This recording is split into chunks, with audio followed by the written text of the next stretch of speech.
ذاك اليوم فجأة أسمع مقطع، وهذا أبو بلال الحضرمي يقول هذه قضية جيوب، ليست قضية جنوب، قضية جيوب، ما يريدون إلا الجيوب. ثم مختصر الحديث يتكلم، قال ماذا فعلوا أهل الجنوب؟ ماذا فعلوا؟ يتكلم باختصار القادات، والله ما سووا شيء. قال أسألكم بالذي رفع السماء بغير عمد، ماذا صنعوا هؤلاء من قبل وماذا فعلوا؟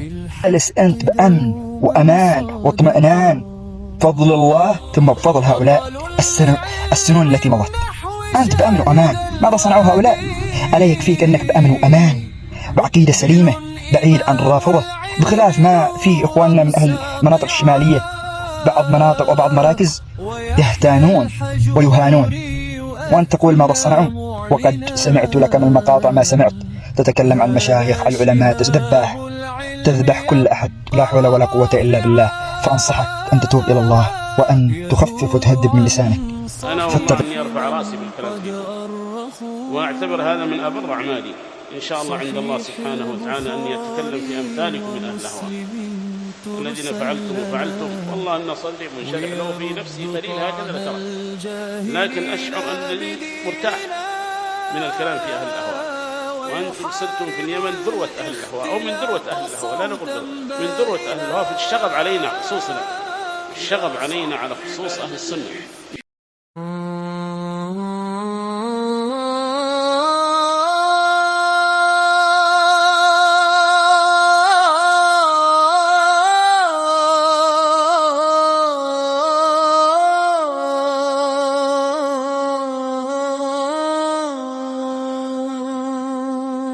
يا صاحب الإفك الذي تاه ارتقا،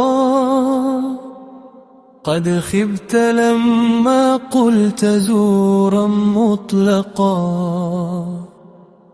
أبو بلال شيخنا ماض على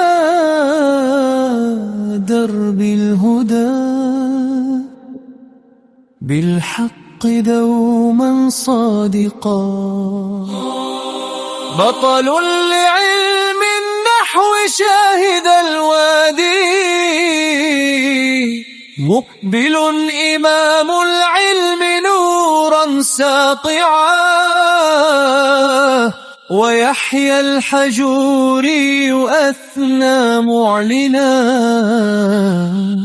هذا شهاب العلم يبقى رافعا. يذود عن صحيح من قد أرخوا، صحيح البخاري ومسلم ترسل لنا. ويرد طعن الجاهلين بديننا، ويحارب الاختلاط صوتا بائنا. يا صاحب الإفك الذي تاه ارتقا، قد خبت لما قلت زورا مطلقا. عجبا لأهل الانفصال ومن سعوا لتقسيم أرض اليمن خلف من ادعوا. قالوا الجنوب بأمني قد أسرفا، والغدر في عدن لقتل صنفا. ياسين مات وعبد الرحمن به، وأبو عثمان المشتلي بغدرهم. فكيف يكون الأمن صدقا حولهم، والسنة الغراء تقتل عندهم. شيخ الحطيب جاء يمشي حائطا